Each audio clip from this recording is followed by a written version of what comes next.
fucking God. Your lunch with Mary. The Tape Never Lies Network. The tape never lies. Tape never lies. Starts now. The tape never lies. Draft Dr. Phil and the smartest man. Keeping it 100. Keep it 100. So chase greatness and start understanding that he's going to make everybody better. Tape never lies.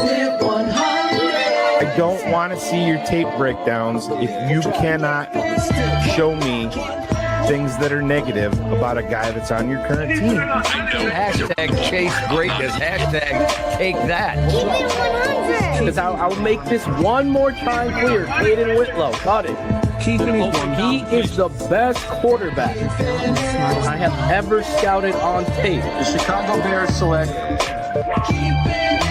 Guess who's back? The two dudes that kept it real. Dynamic duo that you love, the smartest man at Dr. Phil. Breaking down the film, never a problem, kick it straight. Most shows focus on stats, we focus on the tape. We keep it in 100, never running east or west. We coming with that truth, cause that's what our fans expect. Cut off the fake and anchor, moving forward to be free. But don't you worry, Shane's got the dumbest tweets. It ain't no secret, Phil and Shane got some haters. But now the mouth stuck like the Jew and now and laters. Debaters, draws get kicked like Coach Tabor. Cuts had to be made, we added a barber moderator. Up and down, boys got you double checking. Sad sacks strolling like a fool drunk texting. Flexing on the truth cause you know they'll never change. Real, recognize real, that's what you get with Phil and Shane. Give me some fucking names. We have 2 fucking games. Fuck a play or a captain, all of the unfair. The tape never lies, the truth you see. We laugh, we lie, so there's no babies like Maybelline. Straight to the truth with acumen and facts. We got a stat nerd, but he's not just giving nerd stats. Car crash,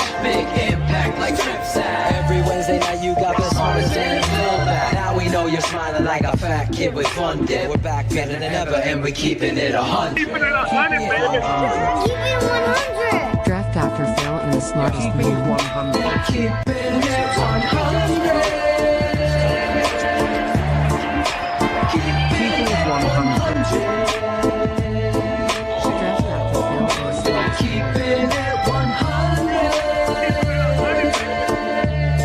100.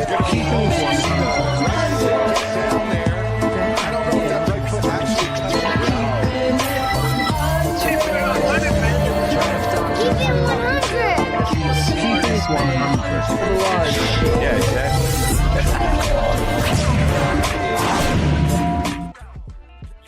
What is going on, everybody? Welcome back to the Tape Never Lies Network, where the opinions get loud, the takes get hot, but at the end of the day, the tape never lies.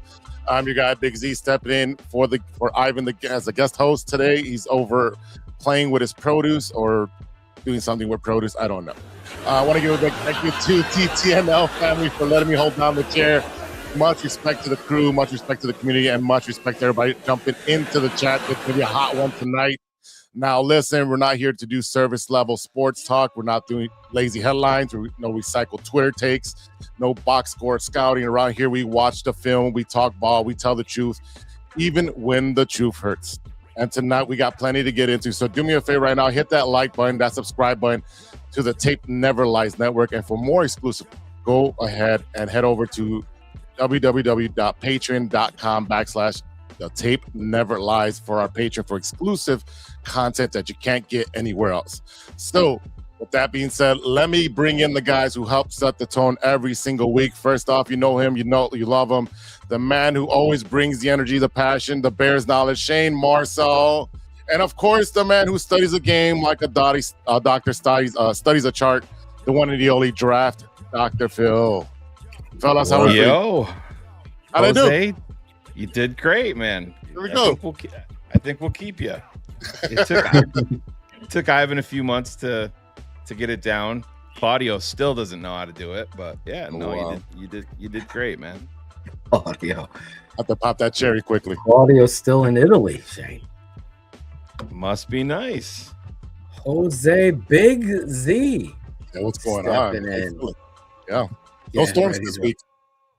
Yeah, that Storms. that sucked. I know. I was It talking to sucked. cars. They got Naperville got hit, and I guess lots of places got hit. Yeah, I had to go to Home Depot. I went to Lowe's, then to Home Depot to get fuses, and Home Depot was out of power. Oh, How was shit. Home Depot like the one place that you go to Right. for emergencies that's out of power? Don't they sell generators? Yeah, they Exactly. hook up their own generator. Exactly. Gotta get the generator out. That's always fun. But you and I were talking a little bit pre-show, Big Z. Yep. We usually do one of these, once a year, maybe a couple of times a year. We open it up. We do the Keeping It 100 Town Hall, and it's always kind of a fun way to stay connected with the fans. And like I said, maybe we'll even bring some people on, and it's really anything goes. You can have any type of question you want. What's that? Anything goes when it comes to hoes because pimping ain't easy. Anything goes. It's just got to be over by 10 p.m. East or Steph Atoshian. Central, yeah. Yeah, she's gonna be. Yeah, she's gonna gotta be fired be up. over at 10. We're not taking Caleb Williams. I think. Yeah. So Okay. yeah, anything goes.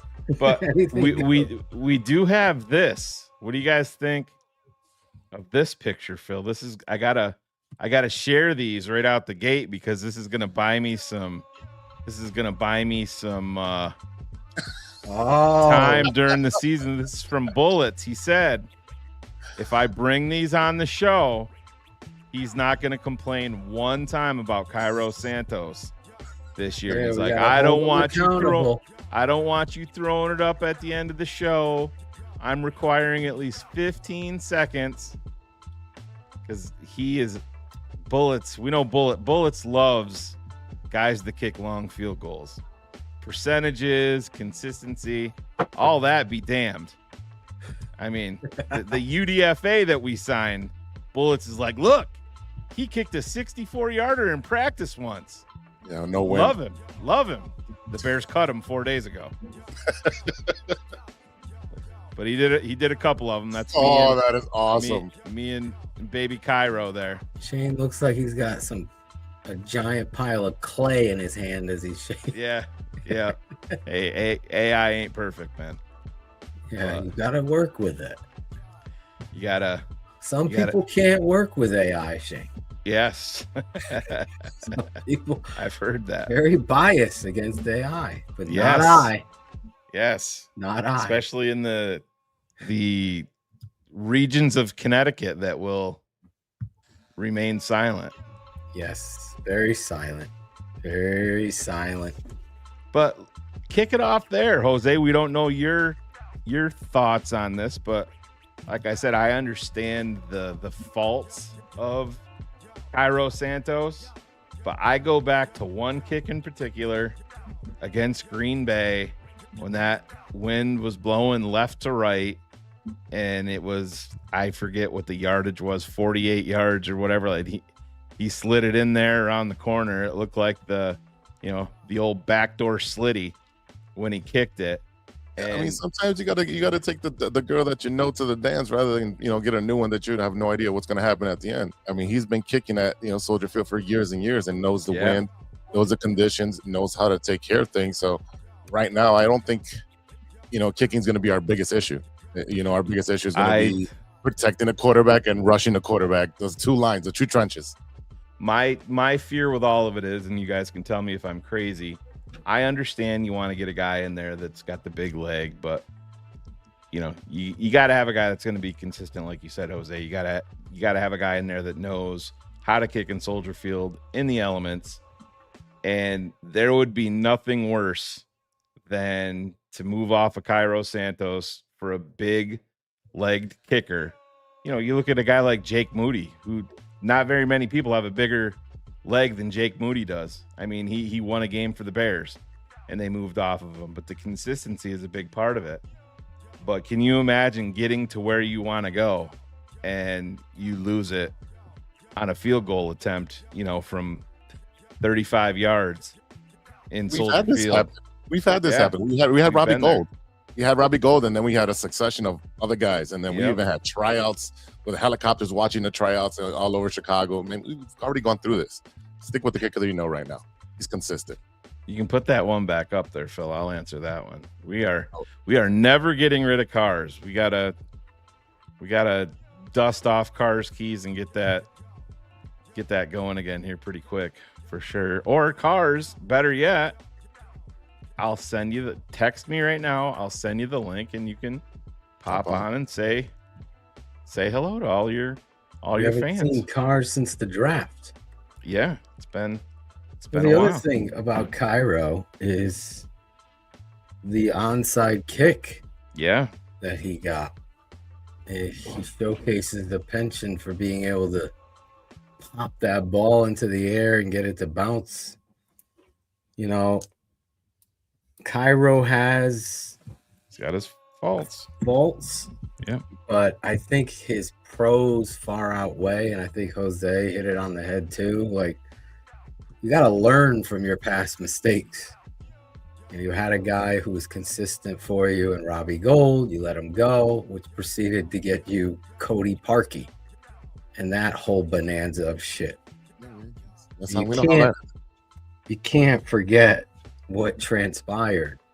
I don't think that he has the worst leg in the world. I mean, he's hitting 52 yards. He's just not going. We're not kicking for 60-yard field goals. So I'm all, and obviously the kid with the big leg comes in here. Now, Moody came in here, really helped you that week, ended up leaving. He was on the practice squad. So from what I heard, Cairo was just dealing with an injury, but he pushed through it after and then Moody came in to cover his injury and then came back. And listen, the consistency is there.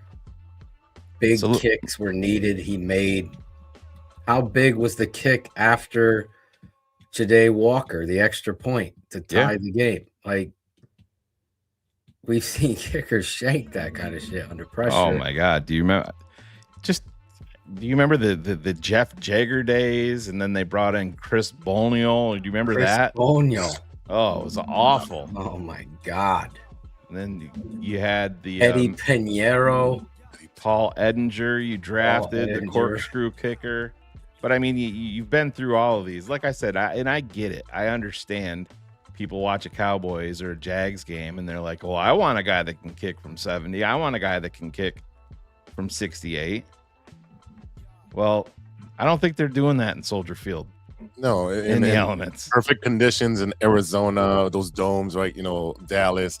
Yeah, you can do that with no wind, perfect conditions. Yeah, I'm pretty sure Cairo can get up to 55, maybe 58. So in Robbie Gould's career, how many 50-plus yard field goals? I'll say 8. I'll go 5.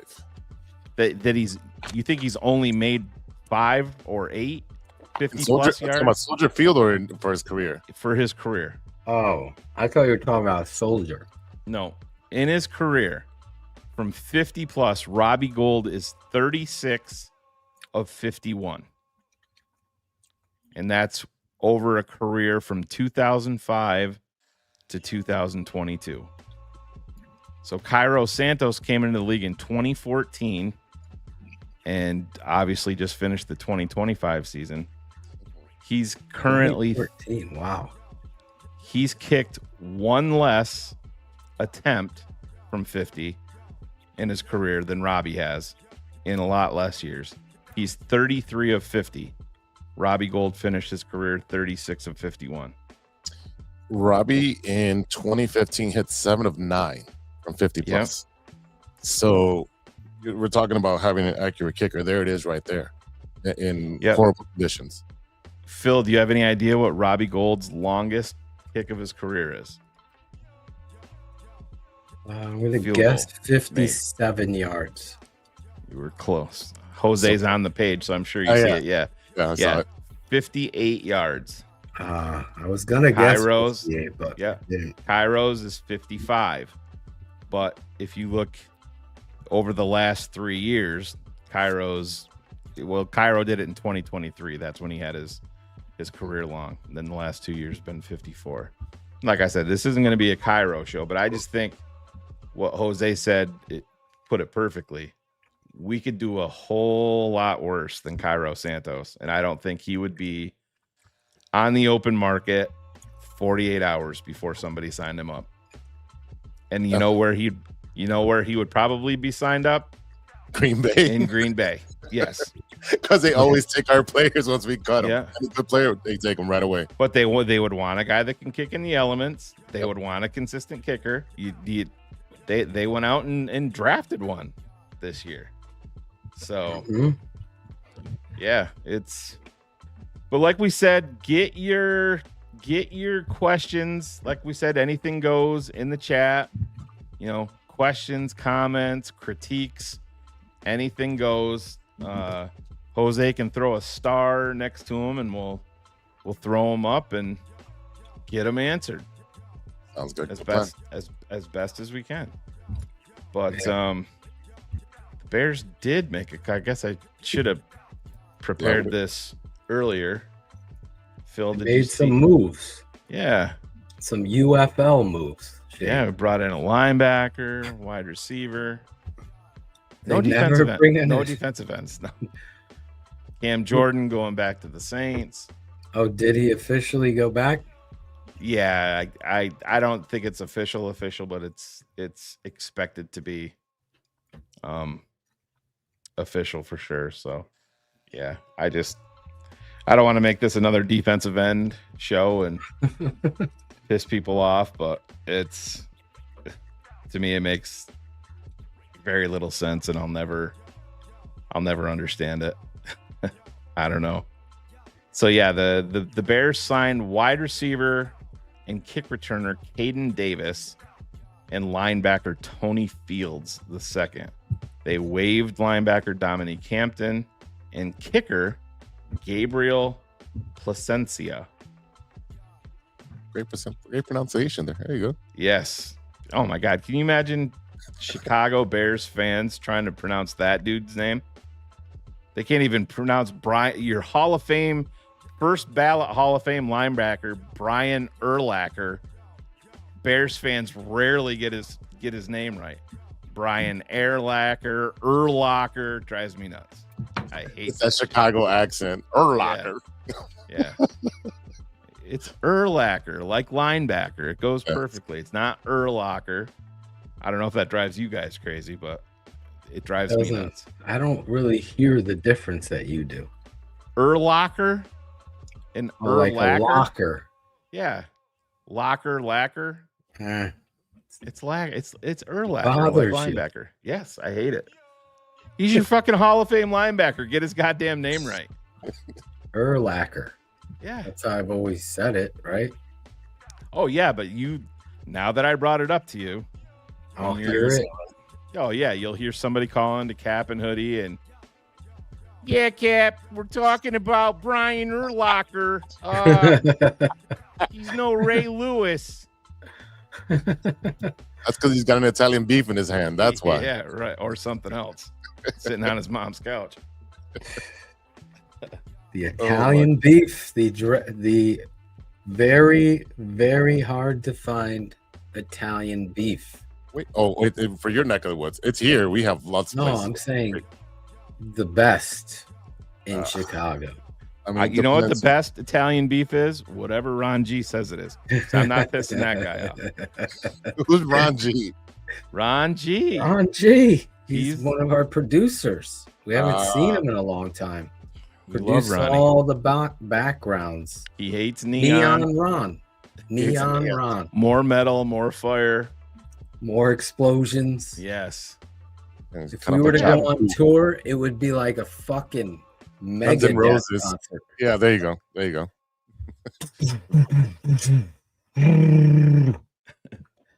TTNL. Ronnie is the best. I love me some Ronnie G, even though he thinks I don't love him. Pyrotech. Yeah. Is he still playing in his band? I don't know. Where is Ron G? We gotta stream one of his gigs live. Yeah. The Ron G. Ivan and Jose can broadcast live from Ron the G's Ron G gig. the concert. Yeah. As long as you guys provide the earplugs, let's do this. You're not a big fan of the rock? No, I love it. I'm just, as a teacher, I'm already losing my hearing from being in the gym every day. It's just the echoing. It's Now, what just grade do you teach again? high school. Oh, Ah, wow. nice. High school, bro. Yeah. A It's lot kind of drama. A lot of Yeah. drama. Lots of drama, but I'm able to be myself and just roast the kids, which is great. You can't do that with Perfect. like little kids. Now, Yeah. Are you in the city? Just outside the city. So I'm in Maywood. So right outside the city. Are you gonna have that fucking? Are you gonna have Bo Vargas? Oh, Vargas. Bo Vargas? I Ivan's deal with son. that kid. That kid's bad news. I heard. No, I'm not gonna have Bo Vargas. Little Ivan, Bo Vargas. Bo Vargas is gonna be in the weight room at the age of Yeah. 5. That dude's gonna be jacked. Last time I saw Bo, we were in a bar and he was bartending, and I'm not kidding you. Just pouring drinks everywhere. Oh my god, yeah. Bo's gonna be on what is that called? Where they do all the crazy stuff. American Ninja. Yeah, that'll He's that'll the work. American Ninja champion. Timing stuff already. Now, when you look at this roster, guys, is there one or two guys Yes. that you think should be not on the roster? Yeah, I do.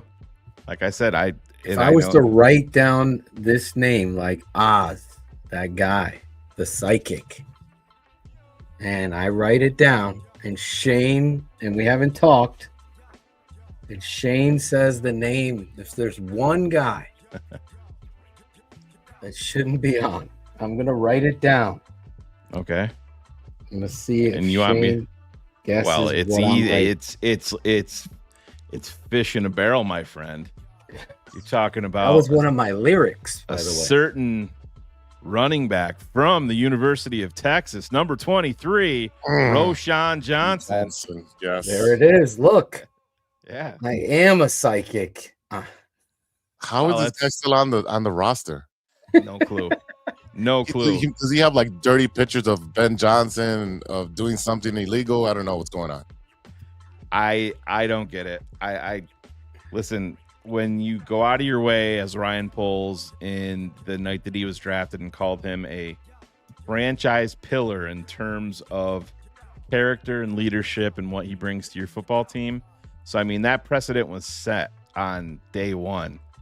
And say what you want about Roshan.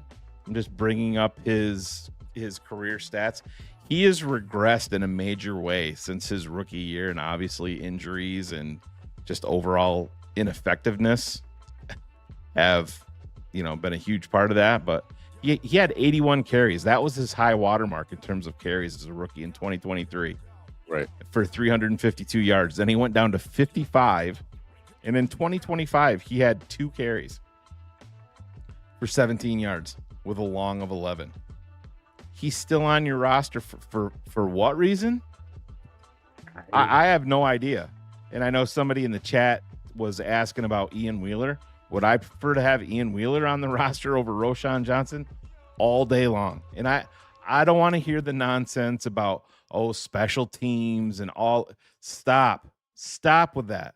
That, to me, that's the laziest argument ever. When was the last time that you watched any game and you're watching special teams play and you're like, holy shit, Roshan was everywhere out there? Never. But when you have those aces on special teams back in the Brendan Iambadejo, I saw that all the time. Josh Blackwell, I hear his name all the time on special teams in a good way. Hardy, I see a lot. Right. Special teams. Roshan? Daniel Hardy. Stop. It's people can be like, yeah, Shannon Phil didn't talk. That's crazy. It was to me a super simple question. You mean the unproductive Roshan Johnson? Yeah. And speaking of produce, I was wondering why Jose had all those cucumbers in his fucking fridge the other day. Thanks for we dropping were us just off.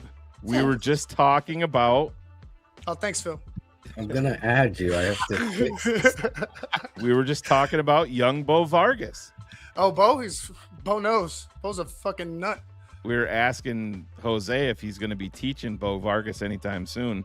And I shared with the crowd the last time I saw Bo, he was behind the bar bartending when I was in Chicago. I told you, Bo knows already. He knows. Bo knows. He's gonna be running around. I'm gonna have him running wind sprints to the fridge to get me more beer and come back. Yeah. Yep. He's gonna have a weighted vest and everything. Parachute. Yeah. But how did you guys spend Jamry Chroma's birthday the other day? I know Phil sent me a tweet from the Bears. Major date in Chicago Bears offseason. Jamry Chroma. I hope Jamry Chroma makes us look dumb. Me too. I would breaking his balls. But his name and his standing. But it shows that we would rather have fucking Roshan cut than Jamry Chroma. Because I just don't understand how Roshan Johnson is on this roster and what he brings and how. I mean, there's so many things about this fat GM that doesn't like a crust or an edge. It baffles me. Roshan's been a belief. pillar of disappointment. That's what it's been. Yes, him and Deo, and he's motivated though. Motivated Deo, and your boy, what's his name? Ruben Hippolyte. Ruben Right. Hippolyte. Oh, but you know, I can make way more of a Pedialyte. case for Ruben Hippolyte than I can Roshan. You know, at the end of the fucking day, say what you want about Ruben. He's been in the league 1 year. He did have a laundry list of issues. I don't see it even when healthy. Like I said, I'm just being honest there, but I can make way more of a case for Ruben Hippolyte than Roshan Johnson. And looking at the running backs on the roster, so they brought in Salvin Ahmed. He's in year 6, 27 years old, out of Washington. Bounced around the league a little bit. Coleman Bennett was the UDFA. Who actually, I'm low key kind of excited about watching him. I think he's got a chance. I think TTNL favorite Britton Brown is still on the roster. I know Stacy was asking. Yes, he's still on the roster. Roshan Johnson, Kyle Monungai, and DeAndre Swift. Sorry, I called her Stacy. Yep. Roshan Johnson should be gone. Totally agree. Set a precedence. I saw somebody on TikTok, you know how they have all those crazy fucking videos where they're, you know, trying to just get views and all that shit. And one guy is like, there's a rumor going around that the Green Bay Packers are sniffing around potentially acquiring Roshan Johnson from the Chicago Bears. And I'm like, fucking please. Awesome. Please. Awesome. Do it. Want to throw me a 7th? Yes. I'll take You know it. what I better not fucking see though, Shane, Phil, Jose? I better not see our fucking GM crying when he has to cut Roshan Johnson in training camp. I better not see that 1920 football drive. None of that shit. This is a cutthroat year now. You are a cutthroat fucking team. I don't think any of that shit's going on. Well, they probably won't show it ever again. Yeah, I don't think that any of that's going on in Ben because Ben ain't crying. No. But Ryan Poles could say, "Hey, you know, we brought him in here. He's doing this and this and this, and if Ben don't want him, he ain't gonna be here." It's that simple. Like I said, for me with the roster construction, the defensive side of the ball is different. Like I said, I'm not giving, as much as I love Ben Johnson, I can't sit down and say that his roster decisions on defense are, I'm not going to sit back and just say, oh yeah, whatever you want to do there, big guy. Offense is different. Yeah, he deserves a lot of rope. 100%. But the reality for what he's able to do for this football team, I don't see it. I don't see Mr. Poles bringing this roster to a level that we could say All right, Super Bowl caliber. There's certain things that are missing. And obviously, what is it? The person we shall not speak their name from Harry Potter is like defensive end here for the Bears. Breaking news: have never seen Harry Potter. No? Have I? Neither. Wow. I've been All four of these fucks haven't seen it. Yep, never seen it. I've been 4 to the Three or Harry four. Potter. Yeah, if you haven't seen it, either has Bo. I'm just joking. I meant 3. Just bringing Bo in here. Shane brought Bo in the bar pouring drinks. Yeah. Poor Bo. Jose's teaching Bo in high school. Well, maybe call your dad. Yeah. Yeah. Sean Stewart, also not a Harry Potter guy. Yeah, look at that. Look what you started in the chat. Well, I thought Harry Potter was great. I guess they're coming out with an HBO Max series. Yeah. So maybe it's time for Jose to take the dip. Now tell me, Brian, have you watched The Matrix yet? Yeah. Have you seen the new Matrix yet, dude? Oh god. Oh, Alan Bratcher. Where is he? Alan's doing big things. Is he? Oh yeah, Alan's doing good stuff. What's he doing? Seriously. He got himself a good job now. He's buying a house. Alan's moving on up, man. Is he still with the Colts, girl? Yeah, I believe so. Yes. Nice. If I remember, He's in love with the It's stripper. about time for a couple little Bratchers to be running around, isn't it? He's been with it for quite a while. Little Bo Bratcher.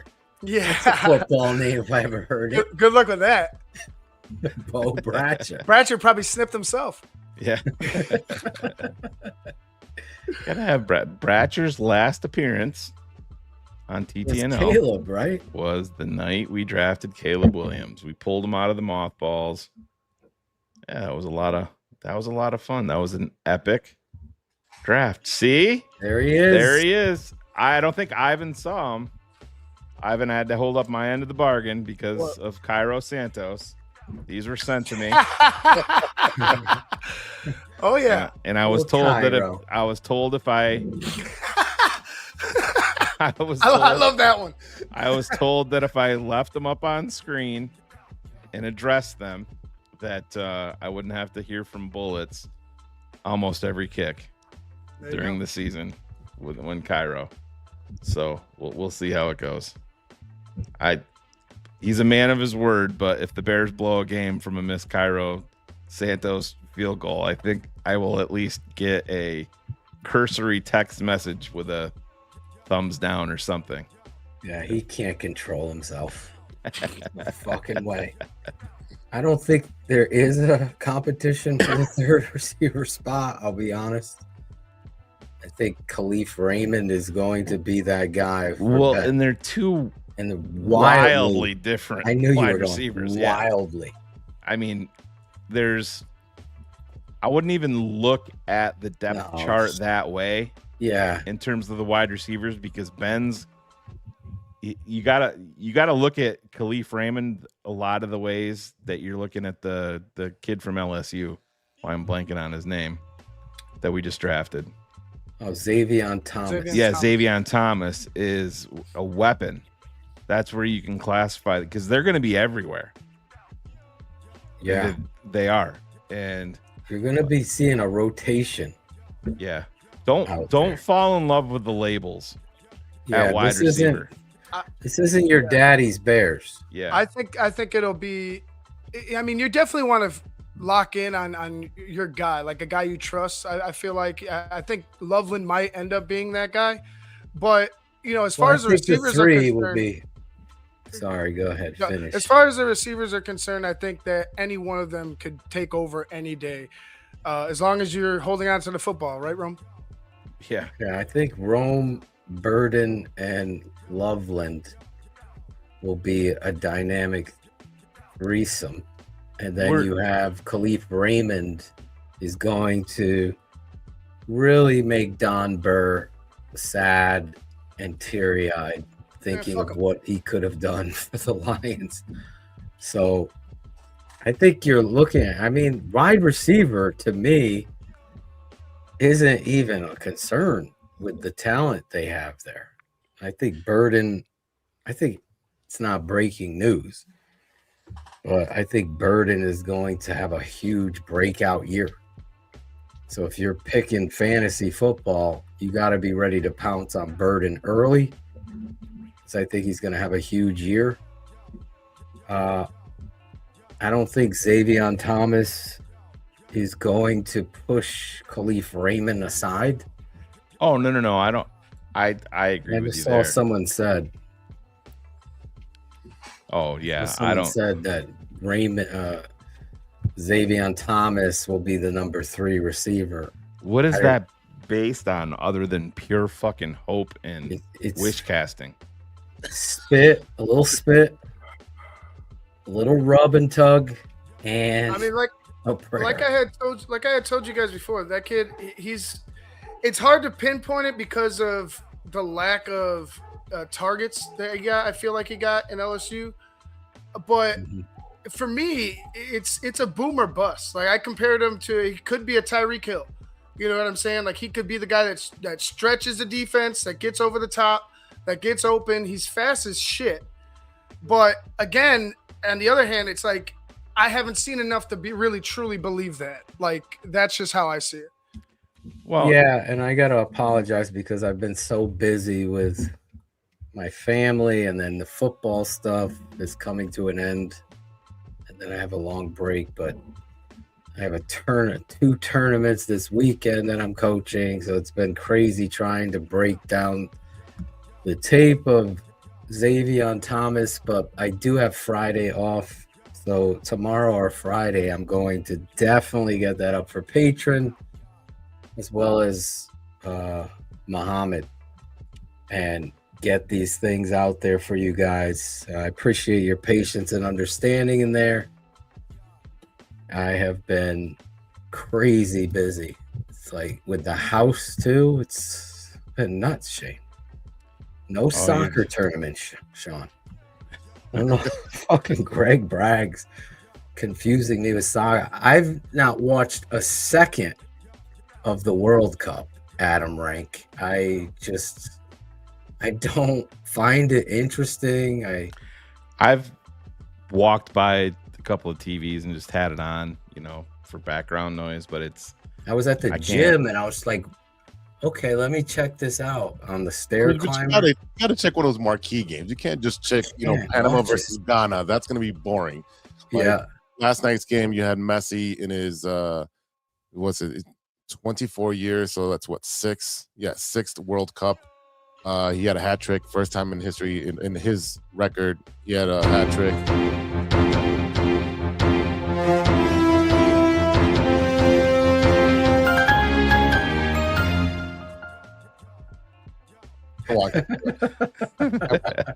Welcome to the show.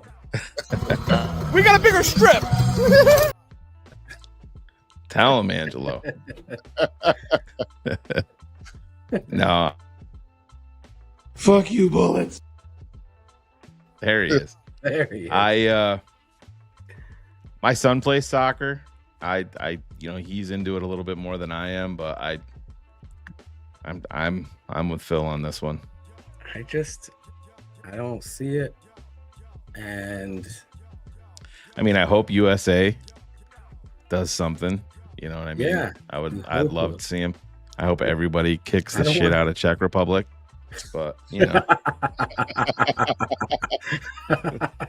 Wow, shots fired.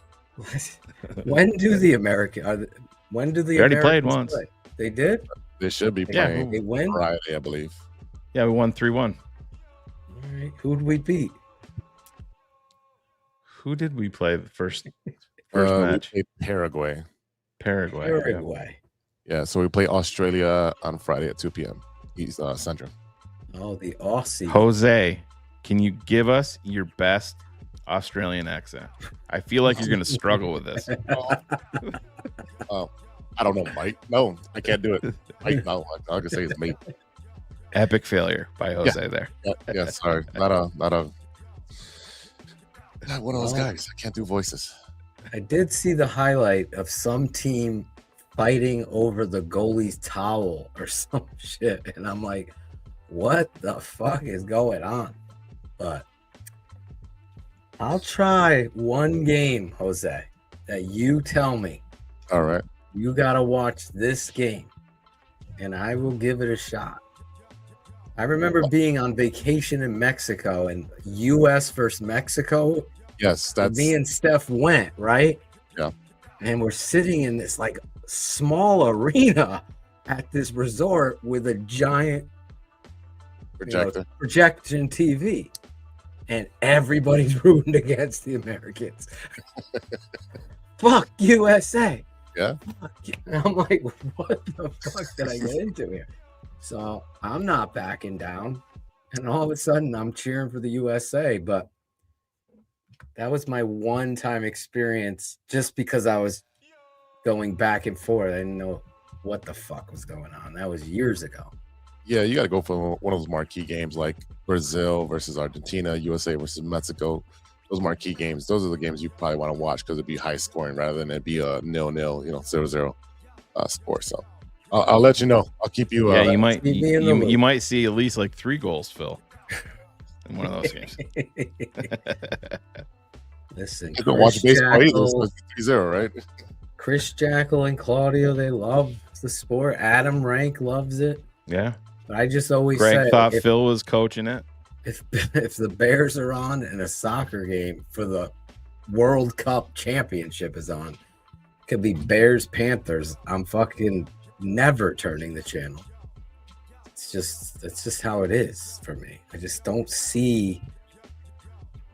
And listen, I will say this. I saw this one great reel, not to start a debate here, but I thought it was great and it was true. It was a European guy. So it wasn't any American bias, but they were saying there was these bunch of snobs, Europeans there, Shane. You know all about those. And they're like, if America really wanted, they could have the best team because these football players they're talking about are the greatest athletes in the world, talking about American football players. And they're all, no fucking way. Blah, blah, blah, blah. And then this guy goes, well, actually, it's already been proven that they can, and it's through the women's soccer who has dominated in their U.S. Our male Americans don't find the sport interesting, and thus it's on the tier of sports. Last is NASCAR above soccer here in America. So that's what I'm saying. It doesn't carry the weight. I did a thesis on this, and they were, oh my God, they run the whole game. No, they don't. Ball's down there. They stand there and watch it on the other end of the field. They're not running. I destroyed this whole theory. They don't run the whole to the half line and they'll stay there. Right. They're not running the entire time. It's everything about hyping shit is ridiculous. So I always go back to my theory on Hollywood, Jose. Yeah. And I always use Hollywood as my example versus football versus soccer. The Americans have Hollywood, right? The greatest movies, everything. We all have the blockbusters and all these great movies. And some European movies can transcend and be great movie, right? But what would we say the percentage? 85, 90% American movies, blah, blah, blah, right? Movie stars. We are the ultimate entertainment and sport. We spend more money on sports than any other country. Without a doubt. I think we're the third largest. India and China are bigger than us, right? Both of them don't play soccer very well because they're not entertained by it.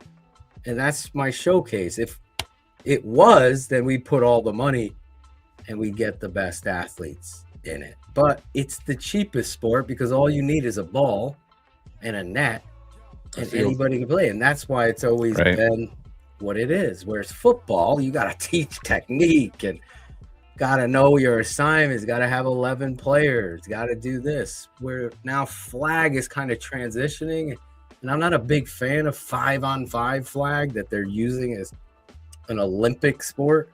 Should be 7-on-7. That is my truth to that. It's more realistic to strategy and coverages, where 5-on-5 is like a fucking blitz video game, which, by the way, I'm coaching 5-on-5, and it needs to be better. So it's a little disappointing, and that's why when the all-star Tom Brady and Gronk were playing against those flag guys, the flag guys beat their asses, right? Because it's like a little video game. Let's play a trick play here and throw it this way. It's like blitz. So get the 7-on-7, fix the fucking sport, and that's my rant. Like what Scottish is saying, it's the cheapest sport that makes the most money, but that's Phil's point exactly. It's because you don't need anything to play soccer, just a ball. I mean, exactly. You don't even need the fucking nets. I mean, it's the most corrupt organization in the world. The FIFA organization. It is. Them and NASA, they fight back and forth. Oh God. Just letting you know. Just letting you Waldman had Phil flying to Uranus this morning. So but anyways, like we said, get your questions, comments, anything you want. Like I said, it doesn't have to be football related. It can literally be anything. I know a lot of people are always interested in, how Phil and Shane met, or it can be anything. Any questions that you want. It's our town hall. How did we get our start in this, forum, where we came from? I think probably everybody knows where we came from and what unfolded there, but maybe some people are new and they don't know and want to ask. So get your questions in the comment section. We'll star it and we'll start ripping through these. What is natural sport? Most natural. What is that? You can play it without deodorant. Oh, yes. That makes fucking sense. Sense. That's why it sucks. I just don't see it. It doesn't suck. I'm just saying. Phil likes modern over both. Modern number one. I actually like Pepe's over Sally's.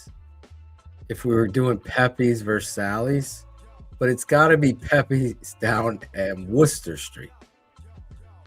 So Pepe's over Sally's. A lot of people love Sally's is the craziest, thinnest slice you'll see, and it'll hold itself up even with all the sauce they have on it. It's impressive like that, but you got to just try them. If you're coming to Connecticut, I know one of our patrons he didn't shoot me a text. He just asked me where to go. I said Modern. He went to fucking Pepe's. Maybe there was less of a line. When you and I went, there's always a fucking line. Oh, no, I know. But what was the wait when we were there? Oh, it was what, an hour and 20? Oh, fuck. I think it was longer than that. Because really? we were huddled up in the little entryway there. Waiting area. Yeah. With the Yale jerseys. Yeah. I think we sent what's our guy a picture that we were in Modern a pizza. My boy. Why am I drawing a blank? Dieter Island from South Africa. I think we sent him a text. If you're in Connecticut, I would go to Modern Beats tomorrow or tonight. It's probably going to close at 10 if you're there. But go tomorrow. It'll open at 11. So you can go there for lunch. There'll be a little bit of a line then, not big. Have a cerveza.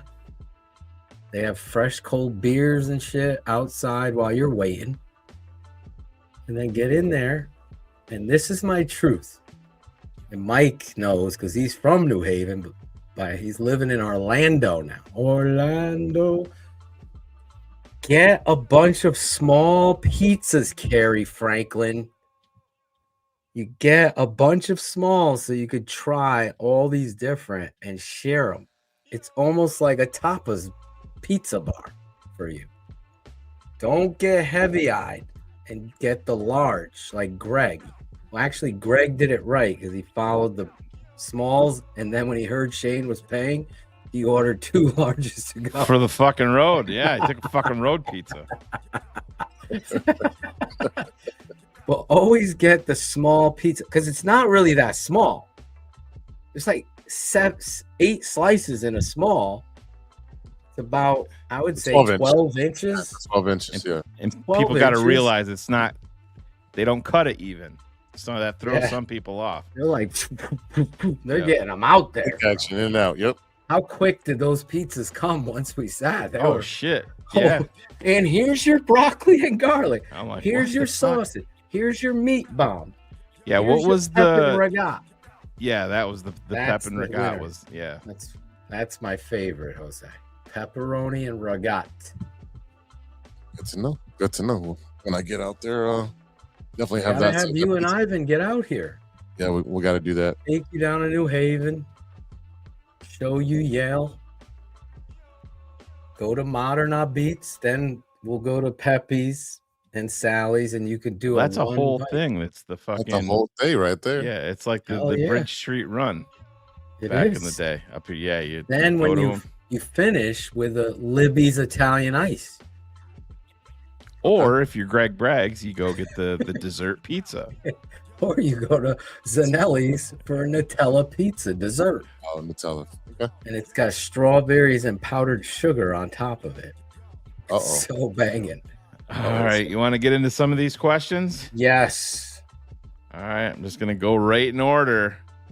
Yes. The Wire Uni, if you are polls, are you bringing back Ian Wheeler? I would have zero issue with them waiving Roshan Johnson, releasing him outright, and bringing back in Ian Wheeler. I was a fan of Wheeler while he was on the roster. He was extremely raw. He couldn't pass block his way out of a wet paper bag at the time, but takes some time. He got injured. He had some time to sit back and learn the game. But is there anybody that would be against the Bears bringing him in? No, not at all. I don't think that he would. I guess he would maybe have an outside shot, but I think I do like Bennett. I do like Coleman Bennett, the UDFA that they brought in. I wonder what Waldman thought of Coleman Bennett. Well, I could watched any. Could text him.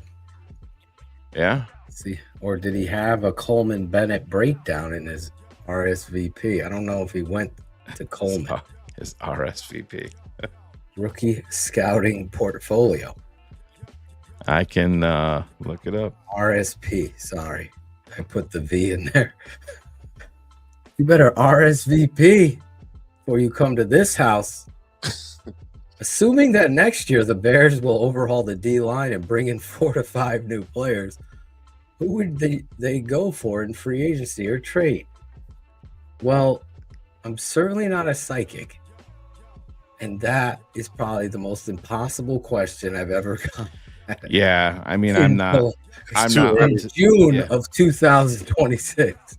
Yeah, get back to me in February after we win the January, Super Bowl. February, yeah.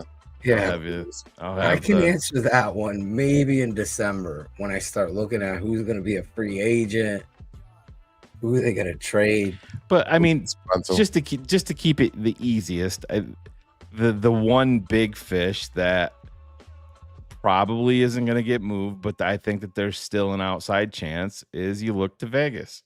Yeah, Max Crosby. The Bears were involved, when he was available and almost went to Baltimore, but it didn't go through.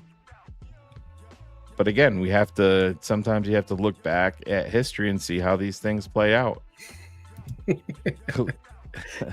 Yes. Hold on, Stuart. Maybe if we do the opposite, the Bears find a really good interior D tackle and move him to defensive end. The Bears traded for Khalil Mack.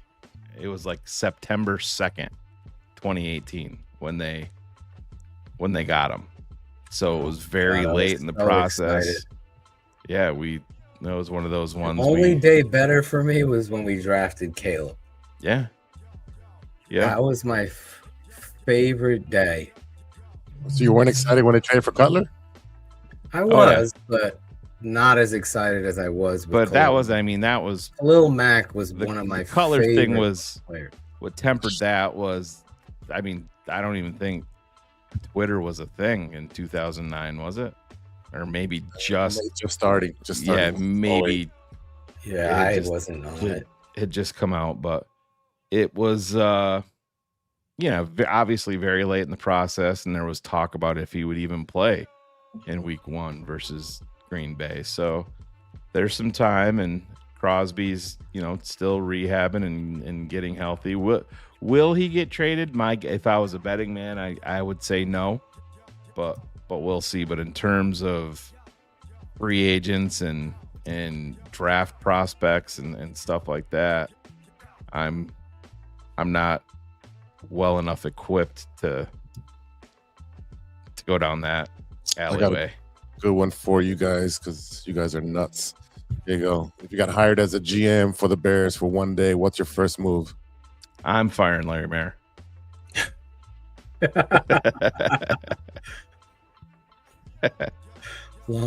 I am trying to acquire defensive line help. That's where I am.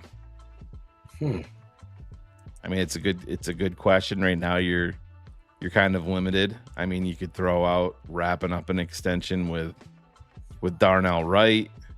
I think that's got to be in there. But I just, again, to beat this dead horse even more, it's trying to come up with a creative way to acquire somebody on the defensive line that has some upside, that fits what you want to do, that you can add to this core. Because like I said, Jamry Chroma, hope you prove me wrong, brother, but you got a whole lot of zero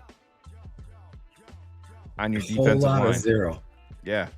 A whole lot of nothing. Yeah. Phil, what's your first move? What would be my first move? Well, I would have done it because I would be replacing Ryan Poles with myself because he would be fired. So that if only one day, I'm firing the GM. That's it, because I just don't believe in the guy. I think Well, you're the GM, so I got one day, I'd fire him and continue on. It's like that wish for more wishes. No, you're already the GM. He's been fired. You're already the GM. Okay. He wants to know. You walk into the office, sit down at your computer. What's your first move? My first move. That's a tough question. I'd have to think about this question for a little bit, but because Shane kind of is taking where I'm addressing the defensive end position somehow in a better way than what we have right now. But for fun, Roschon Johnson gone, see ya, and I would make a few other roster moves the very first day, getting rid of some of this dead weight that's sitting on this roster that makes no sense to me. It was like Travis Homer. Did anybody remember anything Travis Homer did? Exactly. Nope. We heard all about how great of a special teamer he was, but I never saw it. Just why the fuck is he in the game? That's what you would hear. Exactly. Remember they put him in the game that one play? Almost fumbles the ball. I would definitely be in talks with trading Tyson Bagent to Arizona for Josh Sweat. Yeah, I don't think that they would. Like that. They drafted the kid from Miami. I don't think that they're even entertaining it. Well, but you got to wait. To me, you got to hold on. I don't think you hold on to Tyson to see if somebody goes down in camp, and then kind of hold their feet to the fire there. But he would be my chess move. Same with Jalen Johnson. He would be on the trading block. Kyler Gordon would be on the trading block. These are the things I would do right away. Let other GMs know we're moving on from some of these guys that I feel like are me first guys. And that's just, and Ben is at that point. So listen, if they buy into it and understand, I'll never forget just understanding what great coaching is and the difference between the two. There's a guy that demands success, and then there's a guy that expects success. You have to choose which coach you want to play for. I am a guy who expects success. And that comes with the demand. It's an expectation when you cross that line. Like, you are going to play it this way, and that's it. And you will win. I guarantee it. Now, if I could guarantee something, do you buy into that? I would, right? This isn't fucking Tommy Boy and the fucking brake pads, right? This is reality. I can guarantee it. If you buy into it, you will get paid. You will get success. And the great ones, the great coaches, like Bill Parcells, he was a hard ass. But the players that bought into it, they got paid. They won Super Bowls. They're in the Hall of Fame. The rest is history. Ben Johnson has that same fucking personality. Don't confuse the two. They don't look alike. They don't do this, do that, but it's the same expectation when you walk in that door. And we haven't had that. So I would clear the roster of those me guys for my coach. And I'm not afraid like this GM is. I think he's a frat boy, tough talker. He's a Ross Tucker type. I don't know if you know Ross Tucker, Big Z. No, who's Ross Tucker? Ross Tucker is a sports analyst, former Harvard or Princeton, rather, football player. Ross Tucker, 5 teams, 7 years. That's how he always starts off. Ross Tucker, 5 teams, 7 years, big ass doofus. Carries bias around with him like a fucking woman carries a handbag. Guy is so fucking annoying. I can't even stomach the fact that CBS employs him. Oh, he's a Princeton guy. Yeah. Oh, yeah.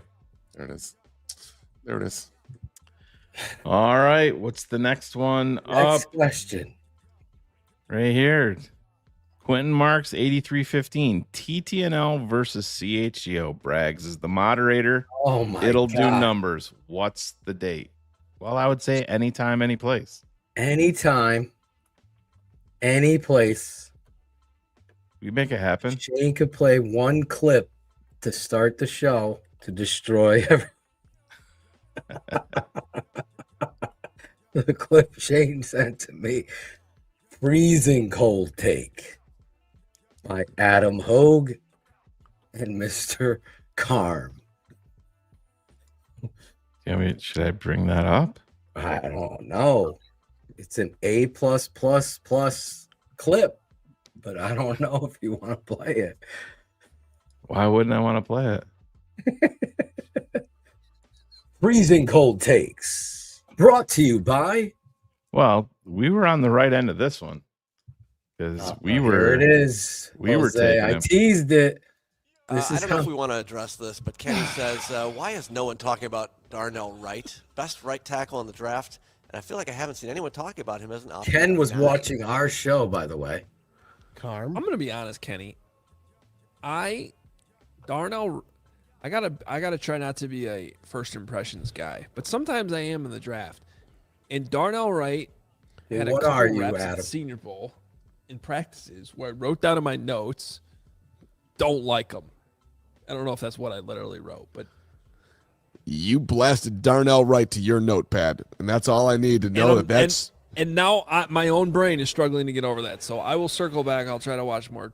I do know that he was one of the few guys that shut down Will Anderson, and the tape matters. And so it never lies, Adam. It never does. Lies, Adam. I think you will wiggle out of that, Adam. You have to take ownership of it. You wiggle out. Well, I did say he did look good against Will Anderson, guys. Come on. That's not how it's done. So I'm going to tell you, shit in your hat and get the hell off the field. Yes. That's all right. Transcendent Fool 33. Does Xavier Thomas give you Debo element, or do you guys see a template from Ben to mold him into the best version of a Khalif Raymond?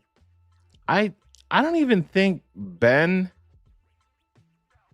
I just don't think Ben looks at him as specifically a wide receiver. I don't. I think you're going to see him in the backfield.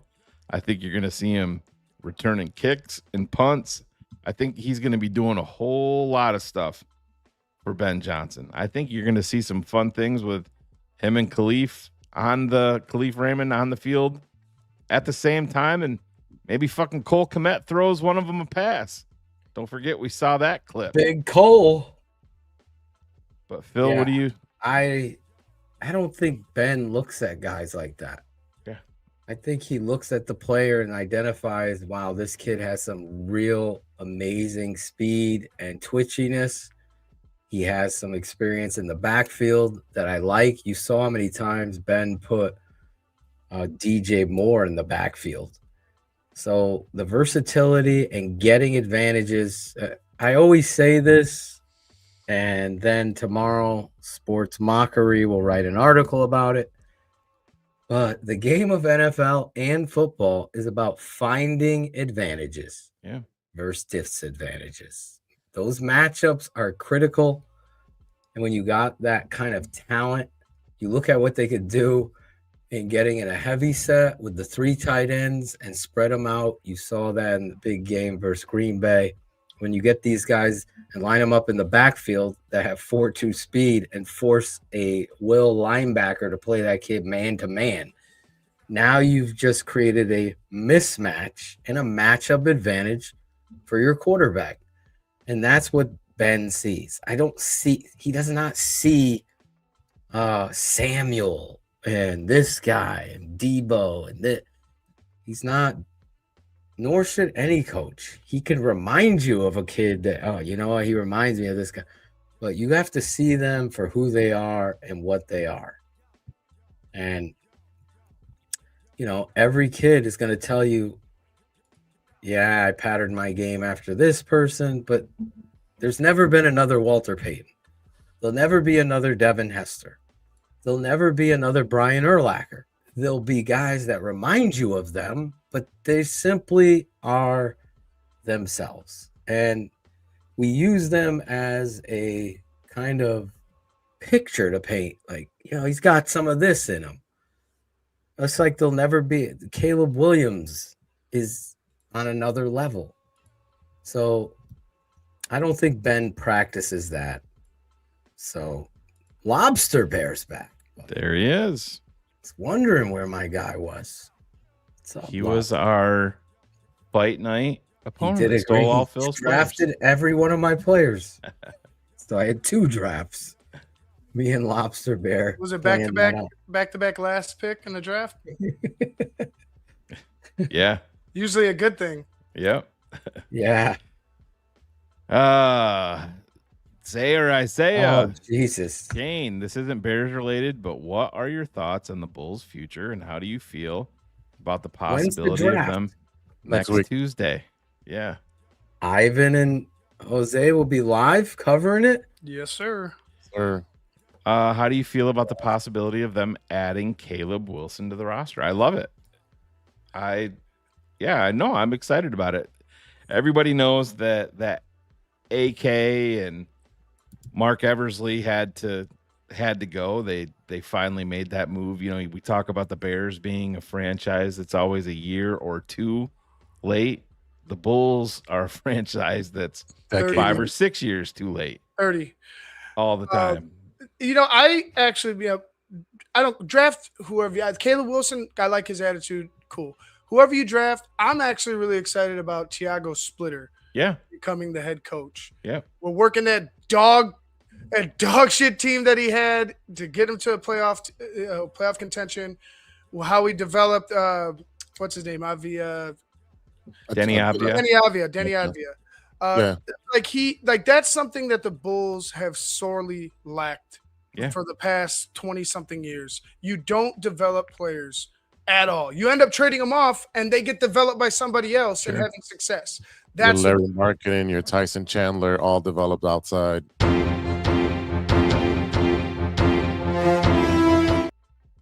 That wasn't me. Wow. That wasn't me. I knew it was but coming. no, It was coming. It was coming. You mean Phil doesn't know who Denny Avdia is? I have no idea. But I no, did watch the Knicks win the championship though, and I watched every game. That was actually fun because then it was burn school buses and kick the shit out of people for wearing the wrong jerseys. Yeah, that was a disgrace. Yeah, but this is the world we live in. I don't want to go down this road, but there's not a lot of good people in this world. Yeah. That's what I'm starting to find out. I will say this, like I said, Thank just God about for TTNL. About the Bulls. I think that they're in the carefree position of number 4 because honestly, however it works out, if DeBonza goes 1 and Utah semi-shocks people and goes Boozer at number 2, don't forget Carlos is in Utah, the father as a scout, and I'm not going to be upset with any of the top 4 guys that fall into the Bulls' lap at number 4. I mean, all signs are pointing to it being Caleb Wilson, but I'm not going to be upset at either of them because that's kind of where the Bulls roster is at. I'm excited for the 32 second-round picks we have. Yeah. Hopefully we throw a few of them and try to move up a little bit from 15. Isaac, man, $10. I had some stuff going on. Just got in. Gonna go back to the start, but I was curious on your thoughts on which other podcasters you like. Cox for Locked On, Harrison Graham, etc. Obviously bounced on that. He got nervous. He's like, "Fuck that!" We know. Obviously, yeah. We love Ivan bounced you. We love Lauren Cox. I mean, Lauren's. I gave Lauren Cox his start. Him and Greg. Yeah. TTNL has had a hand in Bears broadcasting. We left Barroom. We helped Lauren Cox and Greg Braggs.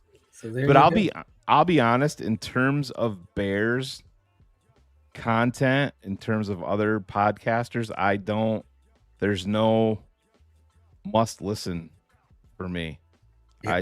I'm not like I know who Harrison Graham is. I've seen his content because he's always putting out clips and stuff like that. And who is that? He's the dude. He's the one that wears the headset and he's talking and he's got a beard, like redheaded dude and red beard. He's got a huge following, and that's great. But some people are tuning into every single Bears piece some of these content guys aren't analysts, they're matriculators. They just read the news and let you know. I guess I'm just different, or maybe we all are here at aggregator TTNL, because I know what we do is way different than what everybody else is doing, and I have some national ones that I listen to infrequently, but it's usually just we're doing content for here and concentrating on our stuff. I mean, there's some Locked On Bears stuff that I tune into. Actually, I can bring up my podcast app right here and I'll tell you exactly. Well, there's one guy I started following on Instagram. I want to give him a shout out because I felt like he understands his lane and it's not, I think it was Buddy Bears. Is that it? I don't know. Let me see. How do I find out who I'm following? I don't even know how to do that. Oh boy. Yeah, Buddy Chicago. Follow him. He's got a 1,304. What? He does a good job of doing what some of these guys are doing and putting his face. You know what I want Jose to start doing. He hasn't done it yet for me, but what do you want to put put me and Shane's face up there and kind of take what we said and highlight it on these reels. So this guy's doing it. Shout out to him. Let him know. I started following him because he entertained me and he informed me. And I like when guys do that. Incinerator said click on following, Phil. Yeah, I figured it out. I never really look because I barely follow people. I just keep going, doing what I'm doing. But I'm with Shane. Ryan Cox, Shane, Ivan, Greg, all of these guys send me clips of people stating stuff on these shows just to amp me up. And that's where I get, but I follow none of that. I always listen to Cap and Hoodie until the off season when they start talking bad. I don't listen. I just really, yeah, like I said, it's just season for that. I'm going through my podcast. Like I said, I have Locked On Bears. Adam Rank, I love. Even though he's the ultimate homeboy. Take the North podcast on here, and I couldn't tell you the last. That's Dan Weeder. I couldn't tell you the last time I listened to that. With the first pick, was more draft related. I listened to those more so.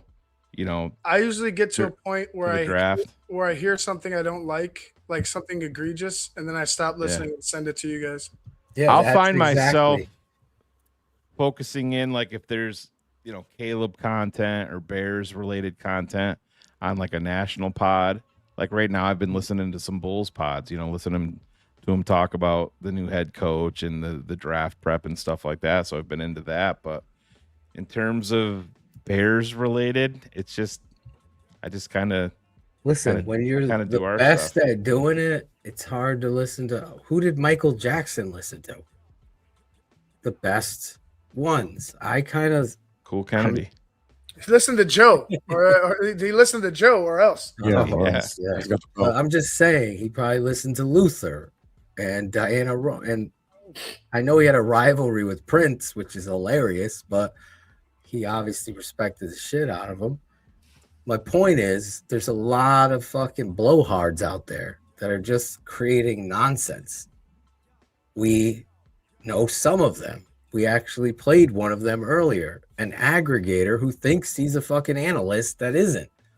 He's just really good at getting a lot of aggregated information on video out there and formulating an opinion that he tries to sway with the larger opinion. And if you like that, that's great. He fools everybody. But I'm not changing.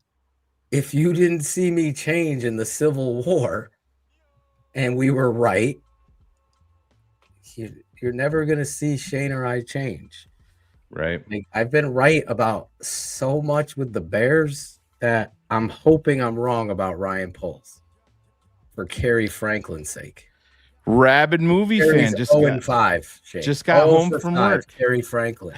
How many just times got you home gonna from send him work. up? Just got home from work. Is Shane giving his thoughts on the Dodgers losing 2 of 3? Oh God. Listen. I've had It's probably It's 15 June. text messages, Fucking and June. Who gives a fuck? I understand that White Sox fans are excited, and listen, you should be excited because nobody thought that you guys would be in first place, but you took 2 of 3. I do like the number 2 because that's how many World Series titles I have the last 2 years. So good for you. You won 2 of 3. Great. That's awesome. It's one series. Proud of you guys. It was good for the little team that can. And then you went to New York and you got fucking mollywopped. No, 12-2. Yeah. No, they had Atlanta before for the Dodgers. I don't know what the fuck these guys are talking about now, but I appreciate you, Bears and Cigars.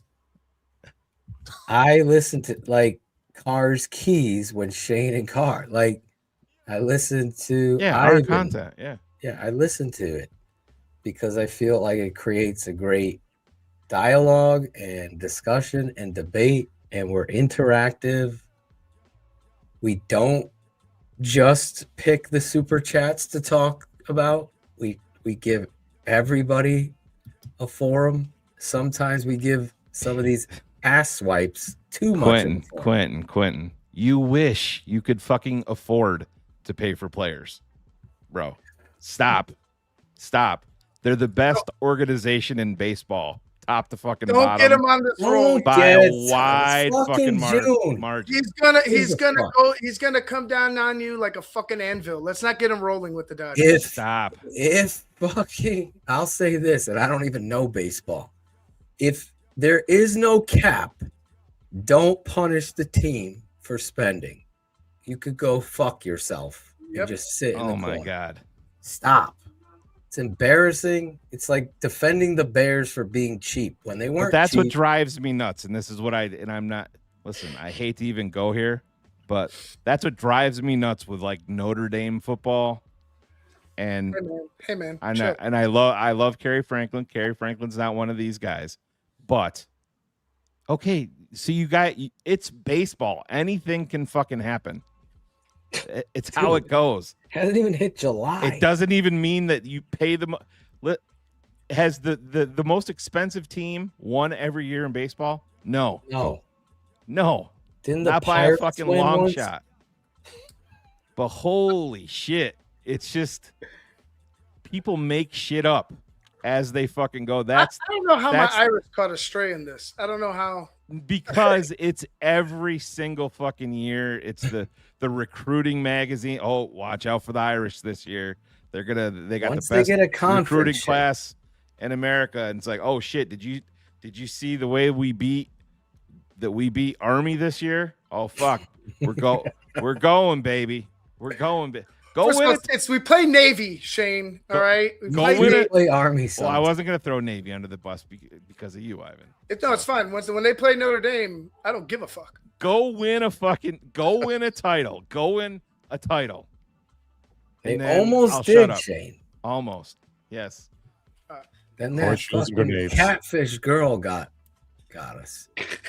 Did you see DA surviving as defensive coordinator after this year, or Jay Garrett remaining D line coach? My bet is no. I think the I know radar it's lock is early. on their forehead.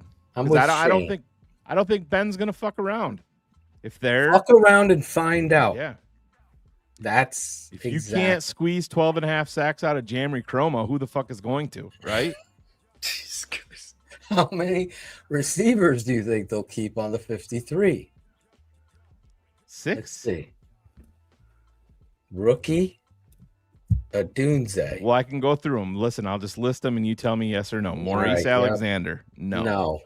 Luther Burden. Yes. Kyron Hudson. No. Omari Kelly. No. Scotty Miller. Yes. Interesting. He's a bubble. Fringe. Yep. Yes. Roma Dunze. Yes. Khalif Raymond. Yep. Yes. Xavion Thomas. Yep. Yes. Jade Walker. Yes.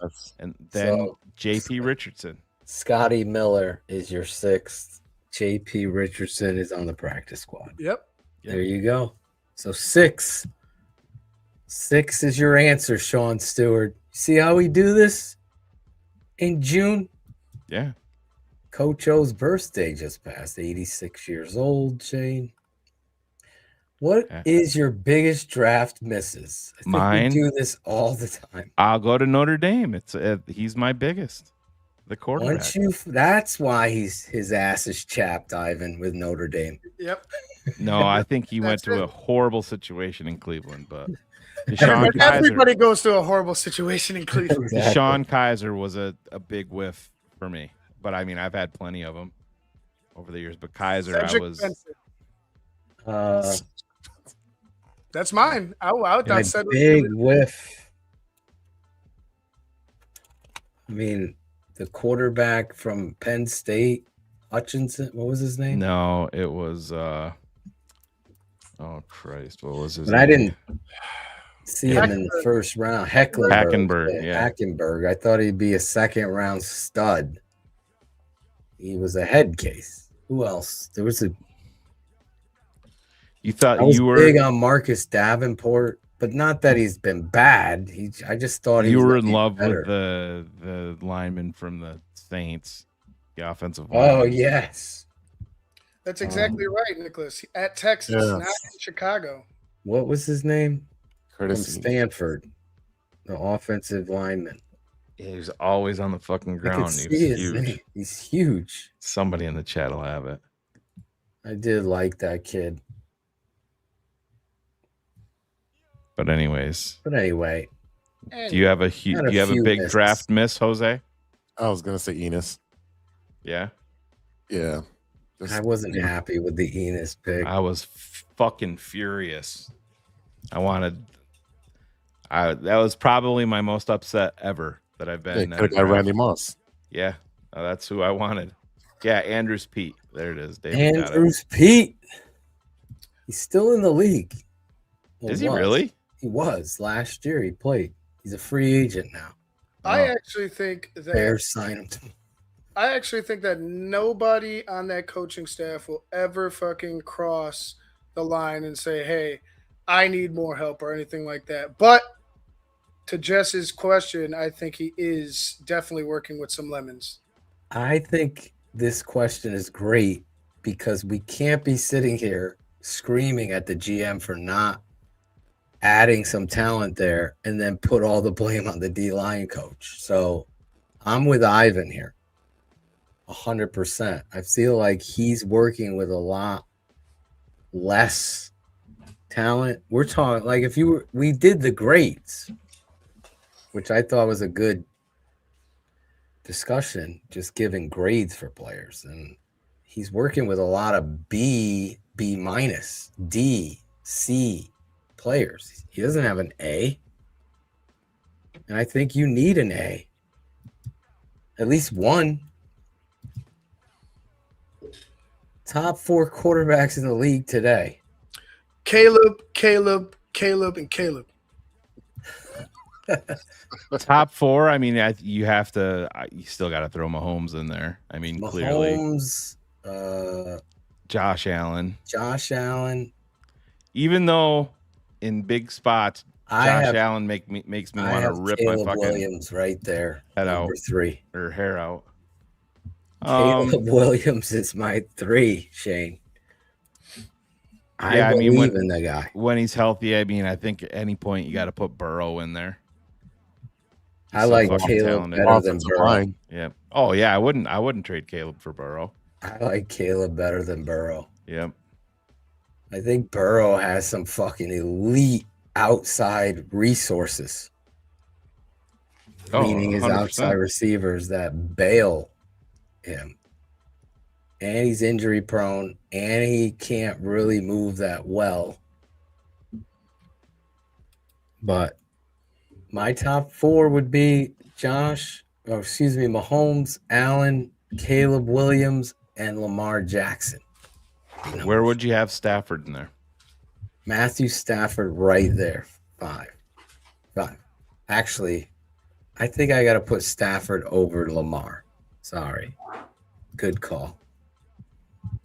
Yeah. Stafford 4, Lamar 5. Is that right? Yes. I could, yeah. I would have no issue with that. Hey guys, what's your favorite memory of your Chicago Bears this century? The first thing that popped into my head when I heard that question was Ivan, myself, and Phil were all on a live stream. Or no, we weren't on a live stream. We were watching.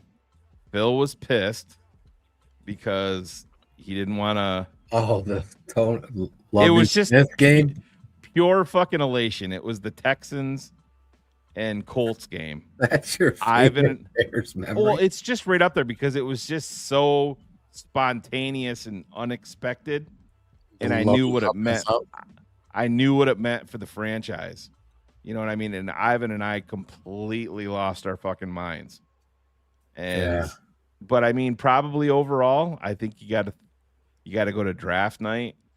You know, finally getting Caleb, or I could go to March 6th, 2024. I think that's when Justin Fields was traded and everybody got fucking silent real quick. All the fucking morons that were like, oh, you know, the Hall and you motherfuckers think that they're gonna, you know, draft Caleb Williams. We're not taking Caleb Williams. I think. Yeah, no shit. Good call. But I would throw.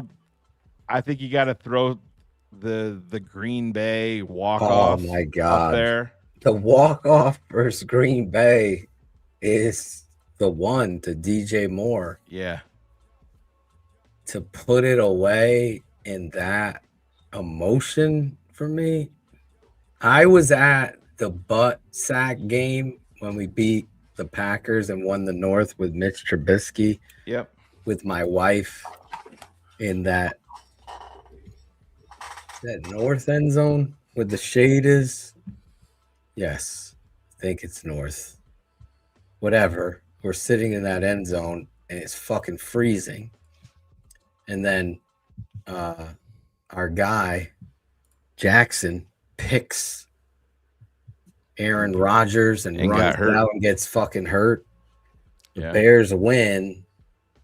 I'm getting emotional. Steph's on. All the crowd is jumping, hitting me on the back. We're all going nuts in this section. And then that was one of the best memories too. But the moment we took Caleb with Tate screaming and breaking the mic, that's another great moment on TTNL. Oh, the moment I love the most was a moment off air. It was between me, Shane, and Phil.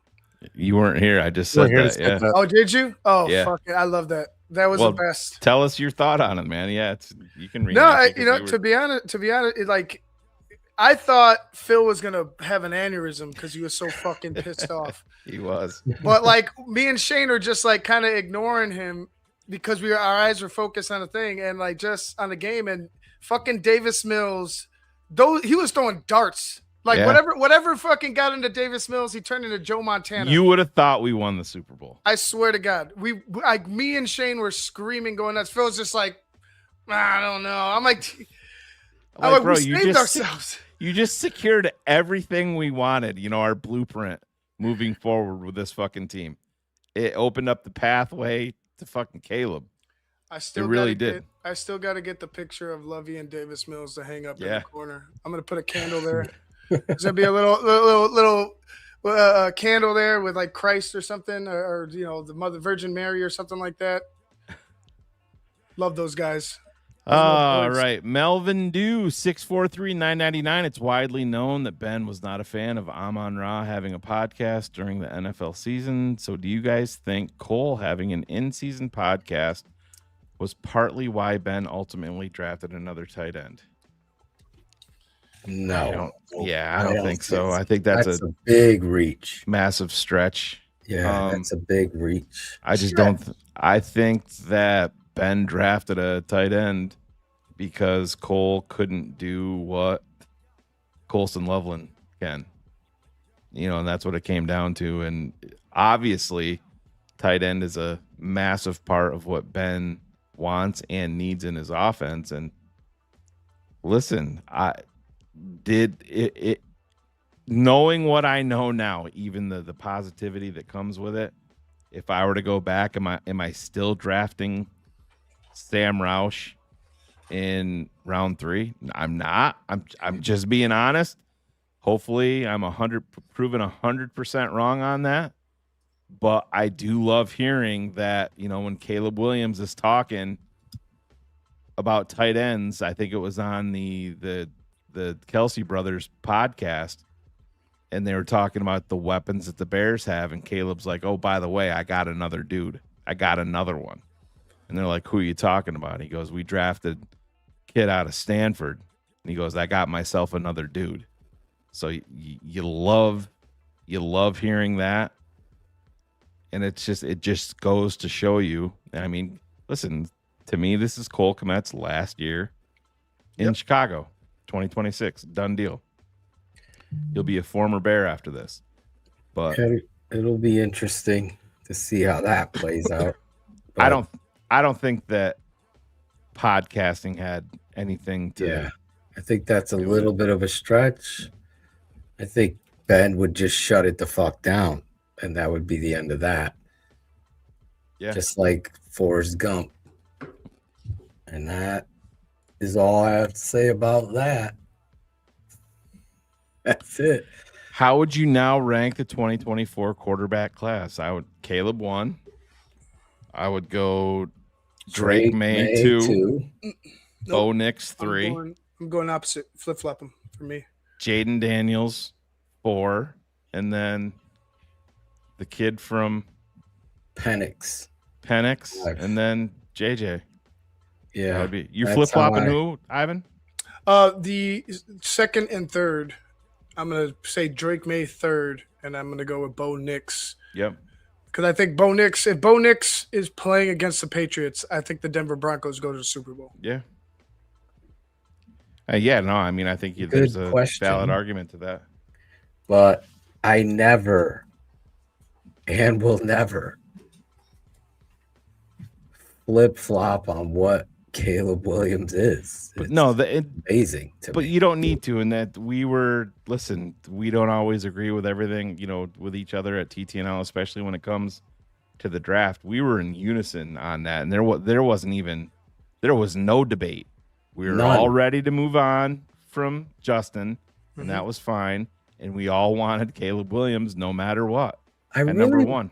You bring this up, and I really wonder, and I'm not saying this as to make a joke or anything, but after watching last season's Magic and everything that transpired, and it's TTNL, we're keeping it 100, so Cool Kennedy, Herb Howard, these guys that were again like just want Justin Fields, keep the Hall, and got really agitated by this stance and what we saw. Do you think they now see it differently after all of what they saw, the heroics? No. Well, you fucking have to. You absolutely fucking have to. Right. If you don't change your opinion, then you just want to be wrong. Right. Well, no, Really? I think that's what it is. I think you get dug into a certain point where you're so prideful about what you believe in that you're locked in.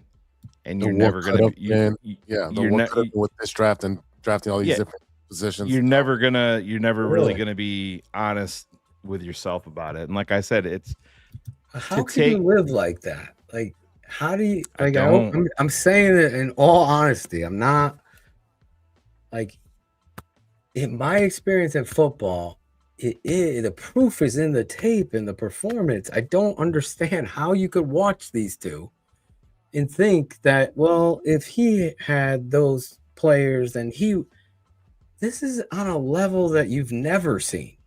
Well, the thing about it is like I said, you have people that are ready, willing, and able to rip Caleb Williams apart, who's been in the league for 2 years under some pretty intense circumstances.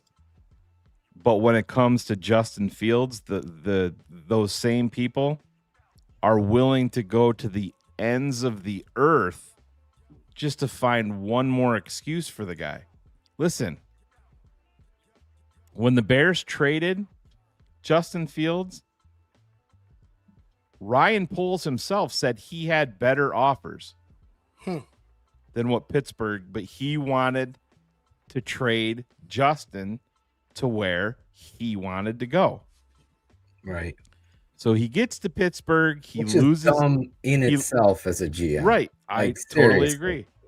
It's just crying again. But But he gets to your Pittsburgh, loses his starting spot, and Pittsburgh actually wants him back in the offseason. And where did he choose to go? To the fucking Jets. Mm-hmm. So now I'm questioning your fucking football intelligence at all. To me, all that was the Jets are willing to pay me the most money, and that's what I really want, and that's what I'm going to take. And listen, I'm not gonna fault Justin for that, but that was not the best pathway to success for Justin Fields. Wasn't it the fastest way for him to start as well, Shane? Like, wasn't there like maybe one other team that would have let him start? Probably that was a factor, Ivan. They also paid him, but it's the Jets, and they're fucking horrible. Yeah. You know what I mean? He would have been better off going to a team like Green Bay or Philadelphia, or to where he is now, to be a fucking backup where there's zero pressure for him to play, where he could learn with a quarterback guy. Right. What was he learning under Aaron Glenn in New York? A defensive football coach. Who was the OC?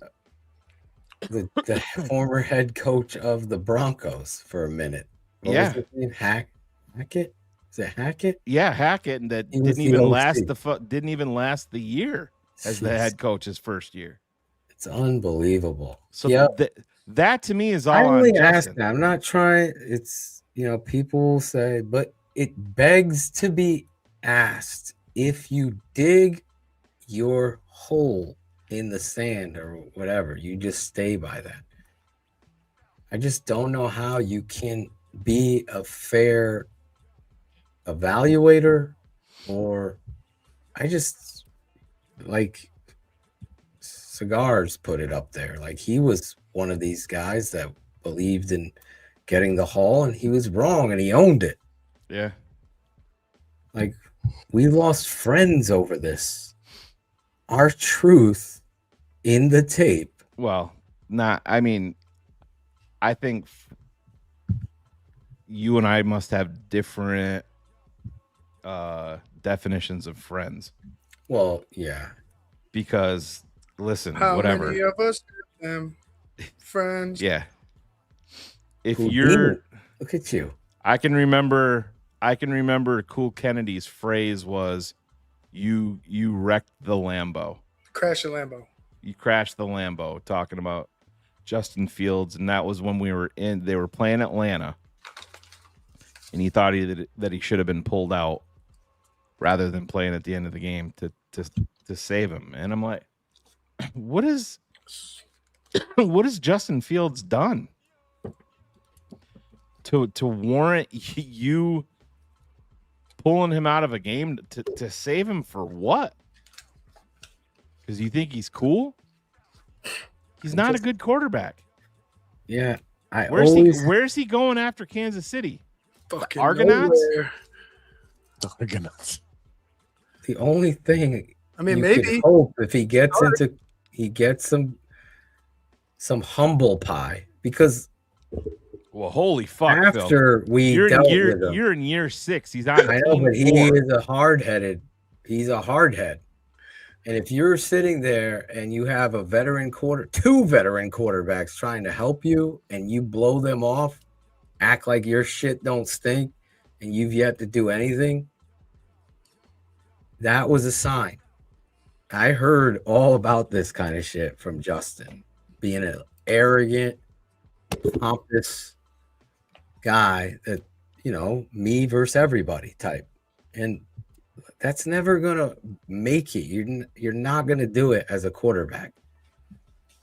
This is an ultimate team sport. You can't start rubbing people the wrong way. And it's unfortunate. I just never saw the processing and the arm, quickness out of these decisions. That and I always stand by my coverage of that. I was very concerned about it. It wasn't Hackett, by the way. Oh, wasn't? No, it was Tanner Engstrand. That was the guy that came. That was guys like Don Burr was saying that Tanner Engstrand was actually the mastermind, the mastermind behind Ben Johnson, not Ben Johnson. So, and by the way, he's not in New York anymore either. So, well, you're gonna deal with the up and down flip flops of Dan Orlovsky and Mina Kimes and all these people in regards to whatever percentage and whatever statistical analysis. You're going to have to deal with that. And so am I. I can't stand it. It always irritates the hell out of me when they don't watch tape, don't know any understanding. And especially when you're like Dan Orlovsky, be better. Former quarterback. What are you fucking looking at? Just don't sell your soul.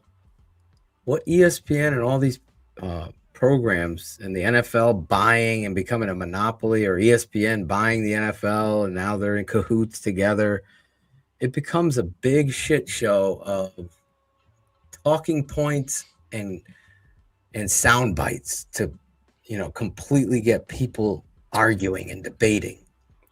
And it's unfortunate because it's become what Shane is talking about, what you saw with the Knicks and the fans and the violence and the fighting. And now everyone's pulling out their phones to film fights instead of breaking them up or protecting people. Society is very, very scary to me and where we're going. And I just think that when you come out here and you keep it 100 and you could do what Jess said, so I think she had a good point too. She respects them staying their ground better than jumping on the bandwagon, but pretending that you never were against Caleb, even though everybody knows it. And I'm the same way. If I was wrong about Fields, I would be the first one to say I was wrong. So would Shane. Oh God, TT. Yes, this is a race thing, you moron. Read the fucking caption of the show. It's a town hall where people in the comments are asking questions. I know you're not smart enough to fucking read, so sound it out because reading's fundamental, you fucking moron. I can't stand this shit. So you're going to imply that we're being racist because Justin's black and Mitch is white. You're a fucking idiot. You're not an idiot. On Trubisky. You're a piece of fucking trash. That's what you are, TT. Go fuck yourself. We went all in on Trubisky, though. That's not even. What an asshole fucking remark. Say goodbye to TT. Well, all I remember is going all in because we were joking with Greg Braggs, who's not all on Mitch comments, and how people you watch. Mitch is going to show you when he goes to New England. Remember that? He didn't go to New England.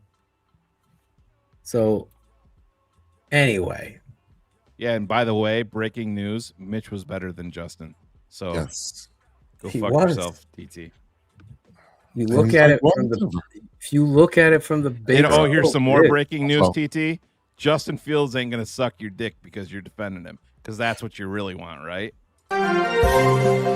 Breaking news. The Tape Never Lies Network. Breaking news. The network that wanted Caleb Williams more than anybody is racist. Let that sink in. Jesus Christ. I think he didn't say the term racist. No. He implied that. He was 100%. Y'all didn't do this to Mitch. Come on, man. You gotta be able to read between the lines a little bit there.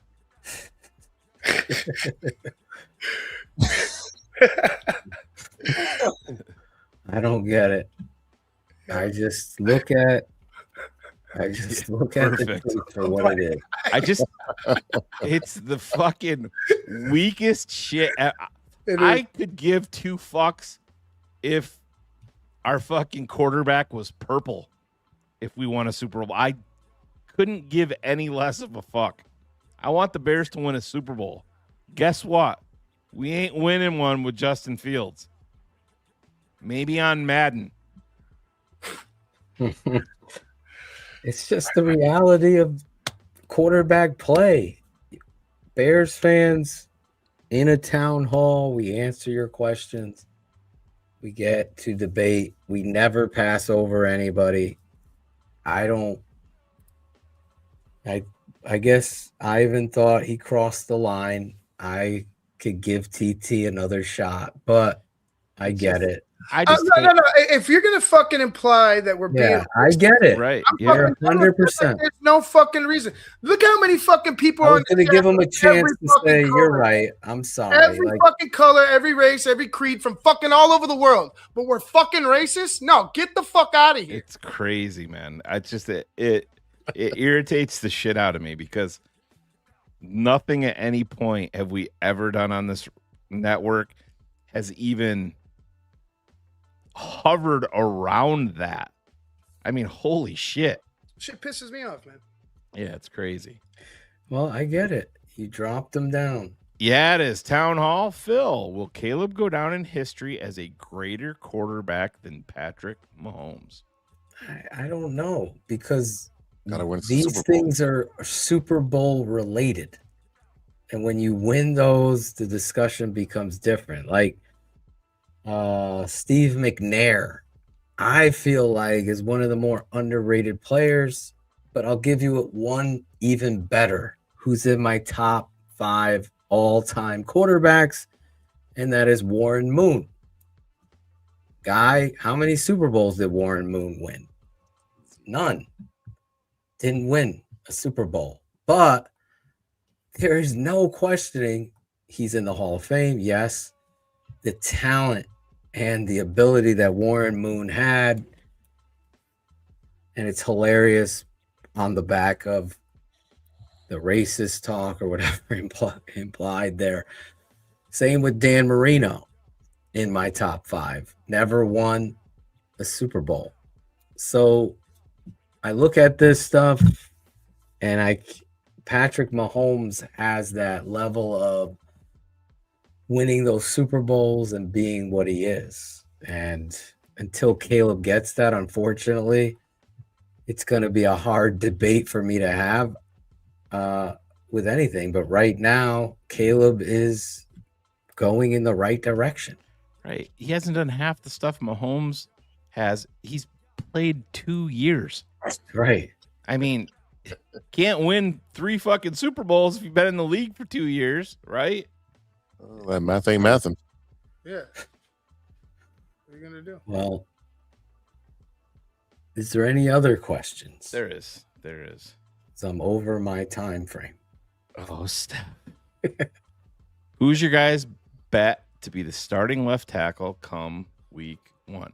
Well, see, this is where it's tough because, like, if you gotta wait for the pads, you do. But if everybody was healthy, and I'm not putting Trapillo in there because clearly he's not, but if I knew that everybody was healthy, and I'm talking in terms of Wills, Theo Benedict, Braxton Jones, and Karan Amagaji, my bet would be Jedrick Wills out of those guys. There you go. Shane throwing a screwball. Yeah, because they still throw screwballs in the major leagues, Ivan? Nope. No. Fuck. I used to play hardball on fucking. Remember that game? And I'd throw the fucking screwball. I'm so proud of that. But Shane just did it there. I'm just not there with Braxton. You know who I'm pulling for? Karan Amagaji. Karan Amagaji. That's right. I would love him to come out and do it. That would be so fun for me. I have 2 people that I will absolutely destroy if Amagashi wins the starting job. Right. And Shugo, just to the point. Yeah, that's what I'm saying. I don't think That's he's what been he's healthy. saying. I'm He's saying answering the question. you remove everything. If he can't forget, this guy was a top 10 pick. He was talented. I liked him a lot at Alabama. He's got talent. He's been injured. But the Bears are good at that. The Bears are good at having injured offensive linemen.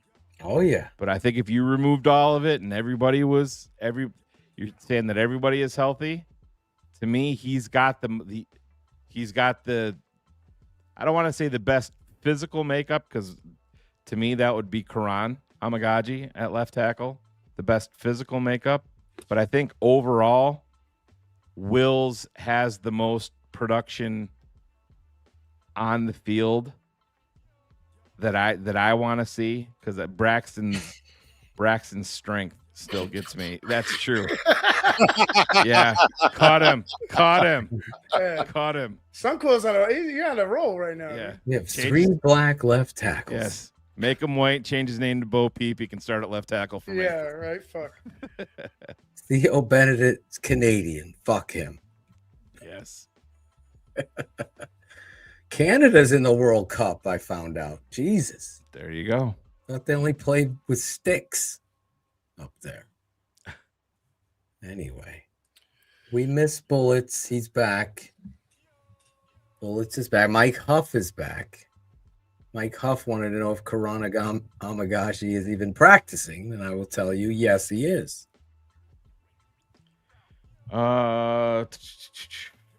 Jess says, who do you think will be our most significant challenge in the North this year? It's got to be the Lions. Yeah, I agree there. I would say that too. Yeah, we haven't beaten them yet. Ben's 0 for 2. Yeah. That's got to be killing him. Oh. And you get them for Thanksgiving. Oh, Yeah. Oh my God. We better put up a 50 piece on their ass. And potato. Ben will call a timeout on Thanksgiving if he needs to, though. I promise you. Oh yeah. Sad. Fucking time. Isaac, man, $20. This one was for a drink on me, guys. Thank you for all your time and commitment. Thank you, bro. Thank you, Isaac. Appreciate it. Isaac, you're the man. Isaac is back. Oh wait, there's more. $10. And he's white. This is the best night ever. Oh, and I'll get one more out there. Where would polls rank among Chicago GMs since 2000? Only based off of themselves, not off of others in the league. Are you saying specifically Chicago Bears GMs, or are you talking? Where Chicago overall? Yeah, better than fucking among Emery. Chicago GMs since 2000. So he's basing it with Jerry Angelo. Wait, was Angelo fired in '99? No. Angelo was the GM when they went to the Super Bowl. Yep. Yeah, then Phil Emery. Phil Emery, Pace, Ryan Pace, who's now in Minnesota. Pace, Poles, Emery, and Angelo. How would you rank them? Jesus. Angelo, Poles, Pace, fucking Emery. Well, I'm sorry. There's 1,000 feet of shit, and then there's Phil Emery. Yeah, I mean, I think you gotta put Angelo up there. Angelo's gotta be number one. He took a team to a Super Bowl. How many? And then beyond that, I think Ivan hit it. I think you got to put Poles next. Because listen, as much as we want to bag on Ryan Poles, like I said, at least we're talking about one position group that's driving us nuts on the team. I love the wide receivers. I love the tight ends. I love the quarterback. I like the running backs. I love the head coach. Like I said, the secondary has talent. Gotta put Poles over Pace. Oh yeah, because Poles recognized who was the best fucking quarterback. Pace could not. So I agree with Ivan. Angelo 1, Poles 2. Pace and Emery are fucking. Don't forget that 1,000 feet of shit. I don't know how you can put Pace over Poles. I didn't. No. I was looking in Nick Weisson's has pace over pulls in the chat. I just no, I don't let my recency hate for polls dissuade me from reality here. He is better than pace. He recognized Caleb Williams over Jaden. Right. It's like having two pieces of shit. One has nuts in it and one's nut free, and you're like, all right, I don't like nuts, so I'm taking the one without nuts in it. It's still a piece of shit. Exactly. Doesn't mean that's just a shit job by the Bears with GMs. I thought Mark Hatley was better than them all. Rest in peace, Mark Hatley. Yeah. Do you remember what soda Mark Hatley used to drink on the field during training camp? Right. Great, be like a fucking 5-gallon bucket of Dr. Pepper. Yes, he used to drag. You know whose favorite soda is Dr. Pepper? Coach O. Nope. Devin Atoshin. Devin Atoshin. Can I get Dr. Pepper? Neither one of my kids drink soda. I'm not sure if my daughters ever. I'm not sure if my daughter's ever even tried it. I know Riley's tried it, but he doesn't drink it. You don't drink soda, huh? Mm-mm. They call it pop in the Midwest. Jose's Yeah. like, what the fuck is soda, bro? Yeah. Pop. Pop. Do you call it just pop or do you say soda pop? It's interchangeable for us. Did you have any problems beating Soda Popinski in Mike Tyson's Punch Out? Soda Popinski. You had no problems beating him? The pink dude? Yeah. And then gets the side. Yeah. Well, you've done it all, Shane. Steph is. I have to go. Pissed. Steph is very upset. She is. She's texting me, said, "What the fuck? What the fuck is going? What's going on?" Man, I fucked up, but for sure. Claudio's in Italy still. Still, yes. Guy's living his best. Fuck yeah. He spent a month in Italy. Yeah, must be. He's moving to Italy. Must be nice. Yes. RC Cola, that is the best pop. Some state just I got it up. calls everything Coke.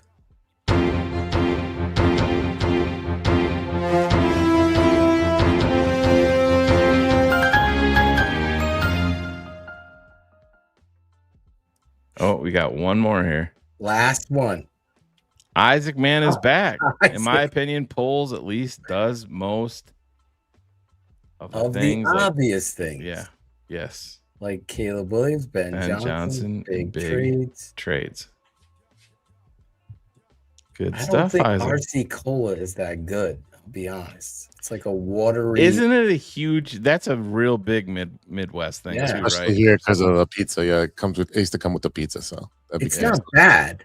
Honest, but I take think your mind really off the watery. taste of the pizza. Just slog down this RC We Cola. have good pizza. We have good pizza. We're not going to get to that. The rich All of us have to know. crust of Kerry Franklin. What was Kerry that place Franklin's like again, them's, Ivan? Michael's. them's fighting words. Kerry Jesus. says. Someone give me some fucking taste of pizza when I come there. For fuck's sake. Just bring everyone should just come with a pie. From everywhere else? Yeah. Yeah. Just bring the pie and we'll try it live on the air. Initial reaction. Bring your pie. How do you know he's not, Mike? He might just be. We used to have RC Cola here in Connecticut. We have it here in New York, but it's just I never see it now. Never. Yeah. But back in the day, in the 80s, RC Cola was here. We used to get it. My parents with the picnic, with the fucking... And wasn't it the best when you were a kid, when your parents had a party and they had the cooler of ice with water and all the fucking cans in there, and you'd fucking look for that grape? What's my favorite shit? Fucking hot dogs cooking on the grill. Throw some ketchup on that hot dog. All right. It's time to go. No, come on, man. No ketchup. I know no they hate ketchup. ketchup in Chicago, but we do it here. Nope. So, Jesus. That wasn't me either. All of you guys are doing it. Yeah, we're all hitting it at the same time. I was hitting it. I know that. Who was hitting I'm not smart. I was hitting it. I don't know. Shane was probably hitting it. Phil. There it is. All right. I'm Santos. I'm Santos free. But with that being said, let's get out of here. Let's make Mrs. Etoshin. Yes. It rhymes with lotion. Rhymes with lotion and devotion. It does. Father's Day is coming up, boys. Phil's gonna need some lotion tonight. Yeah. Yes, I'm sure. Since Father's it Day is- around these parts will be. You're gonna have a special day. Oh Shane. yeah, You're gonna have yeah. a very special day. I can imagine. Yes, that'll probably be what my card looks like. Going to Denny's. Anyways, let's get out of here. We'll see y'all next week. We'll see you. Why is this not working? The whole place is fucked up, bro. It is, man. I can't click anything. It's That's weird. not working. Now it goes. Now it goes.